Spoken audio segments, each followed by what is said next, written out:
If you're tired of feeling powerless while local leaders make decisions that affect your family, this video is for you. Most people complain about their mayor or city council. Very few know how to replace them. Most people think they can't change their local government. They're wrong. In the next few minutes, you'll discover how ordinary citizens can legally challenge, recall, and replace local officials, and why understanding this process may be one of the most important civic skills you'll ever learn. This video will explain the process. Welcome to The Explainer. Today, we are moving past the basic theory of local government to give you the exact step-by-step operational playbook on how citizens can lawfully organize, campaign, and replace their local leadership.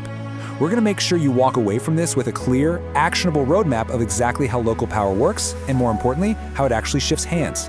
It's a pretty big question, right? How do you actually replace city leadership? We so often look at city councils and mayors, the people who control our zoning, local taxes, public safety, and we kind of forget that while they hold the gavel, the ultimate leverage rests entirely with the citizens. Okay, let's dive into this. Here is our roadmap for today. We'll start with the playing field. Then we'll explore Path 1, the next election, followed by Path 2, the recall. Finally, we'll cover organizing for impact and wrap up with the power of small margins. Section 1, the playing field, understanding local power. Before we can even talk about changing leadership, we really need to understand the boundaries we're working within. Now, state governments create the legal framework, but on the ground, power flows directly from you, the registered voters. Through local elections, that power splits into two branches. You've got the city mayor, who provides executive leadership and oversees city departments like police, fire, and public works. And then you have the city council, handling legislative authority, representing districts, and passing ordinances. Ultimately, they all answer to the voters. So when it's time for a change in that leadership, citizens essentially have two distinct legal methods available to them. Method 1 is the next election. This is your standard route of waiting for the regular election cycle to vote an incumbent out. Method 2 is the recall, which is basically a citizen-led emergency route to remove an elected official before their term is actually up. Let's look at how both of these work in practice. Section 2, Path 1, the next election. Now, this is the most straightforward method, organizing your community during standard election cycles, which usually pop up every 2 to 4 years. It follows a classic 6-step playbook. First, identify the exact election dates by checking your city website or the county clerk. Second, research those candidate filing deadlines. Challengers have to meet specific residency requirements, submit signatures, and pay filing fees right on time. Third, organize community awareness. Fourth, register voters, because honestly, turnout is everything. Fifth, run the campaign. We're talking door knocking, yard signs, debates, the whole shebang. And finally, step 6, get out and vote. Section 3, Path 2, the recall. But what happens if the community simply cannot wait 2, 3, or 4 years for the next cycle? That's where we pivot to the recall. By definition, a recall is a citizen-led effort to remove an elected official before their term ends. But I need to add a massive caution here. State constitutions and city charters are the ultimate rulebook. If your specific city doesn't authorize it, well, this path is completely closed to you.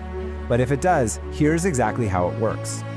The recall process is essentially a rigorous 6-step legal gauntlet. Step 1 is reviewing those local laws so you know exactly what grounds for recall are legally allowed. Step 2, form a committee.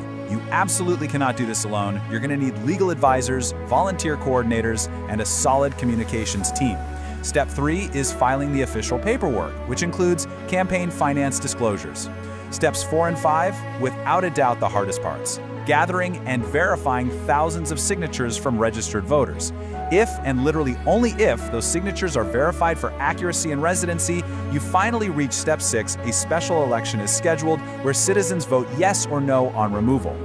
Now, what's really interesting about this slide is the sheer scale of the hurdle to even trigger that special election. To get a recall on the ballot, most municipalities require you to gather verified signatures from 10 to 40% of all registered voters in the district.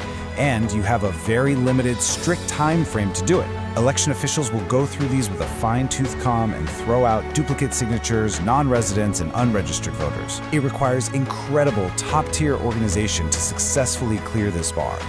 Section 4, organizing for impact. Look, whether you wait for an election or attempt to recall, absolutely neither of these strategies is going to work without a highly organized community movement. Successful movements always focus on clear, undeniable issues, things like taxes, crime, development, or government transparency. To amplify those issues, you've got to build robust community networks. You start local, create Facebook groups to share information, host town halls, tap into existing neighborhood associations, partner with local businesses, and talk to people at churches and civic organizations. You are basically building an army of volunteers, neighbor by neighbor. And what do those volunteers actually do? Well, they distribute informational content. To educate the public, you need clear flyers, simple websites, and short, punchy videos. A highly effective strategy is requesting public records, summarizing exactly how the city is spending money, and creating simple voting guides. You take this content, you speak during public comment at city council meetings, you pressure officials publicly, and then you use that momentum to recruit strong candidates. In fact, you'll often find great leaders in local business owners, teachers, retired professionals, and military veterans. Section 5. The power of local elections. So, we've talked about the structure and the organizing, but you might be wondering, why is putting all this effort into local civics so uniquely effective compared to national politics? The crucial point is this. Because of notoriously low turnout and limited media coverage, local elections are frequently decided by just hundreds, sometimes even dozens of votes. This means that a relatively small, highly organized group of citizens using the exact tools we just discussed can easily swing the results. It's a real game changer for entirely shifting the leadership of a city. As our source material beautifully summarizes, and I just love this quote, the most powerful tool in local government is an informed and organized community. By engaging in this process, everyday citizens wield enormous influence over the things that actually impact their daily lives: community development, public safety, infrastructure, and local business growth. Civic engagement isn't just some nice abstract concept. It is the practical, real-world application of power. Which leaves us with one final thought. You now know the structure, you know the paths available to you, and you know how those small margins work in your favor. The legal frameworks exist entirely to give you a voice. So are you ready to organize your community and step onto the playing field? Start by reading your own city's charter. Find out when your next election is. And remember, the power is yours if you're willing to organize and use it. Thanks for joining me on this explainer, and keep learning. Thank you for watching. An informed citizen is one of the most powerful forces in any community. Whether you agree or disagree with your local leaders, understanding how your government works is the first step toward creating positive change. If you found this video helpful, please take a moment to like, subscribe, and turn on notifications so you don't miss future content on civic engagement, government accountability, and making a difference in your community. And remember, real change doesn't start somewhere else. It starts with informed citizens who choose to get involved. Thanks for watching, and we'll see you in the next video. Remember, knowledge is power.